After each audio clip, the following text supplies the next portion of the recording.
चला तर मंडळी, आज आपण श्रावण विशेष प्रसादाचा शिरा करूया। तर यासाठी सगळं प्रमाण सव्वा वाटीच्या प्रमाणात घेतलं आहे। सव्वा वाटी रवा, सव्वा वाटी साजूक तूप आणि सव्वा वाटी साखर। तर सगळ्यात आधी कढाईमध्ये कोरडा रवा 4 ते 5 मिनिटांकरता मंद आचेवर चांगला भाजून घ्यायचा।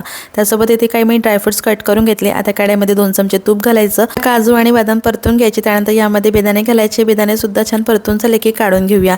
आता उरलेल्या तुपामध्ये आपल्याला केळी सुद्धा परतून घ्यायची आहे। तर इथे मी 2 पिकलेली केळी घेतली आणि 2 मिनिटांकरता या तुपामध्ये चांगली परतून घ्यायची। ज्या वाटीने आपण सगळं प्रमाण घेतलं त्या वाटीच्या प्रमाणाने 3 वाट्या आपल्याला गाईचं दूध घ्यायचं आहे आणि 1 उकळीपर्यंत गरम करून घेऊया।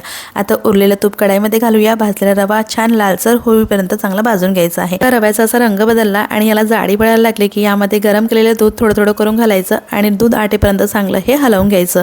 आता यामध्ये आता ड्रायफ्रुट्स घालूया, केळी घालूया, परत चांगलं हे मिक्स करून घ्यायचं।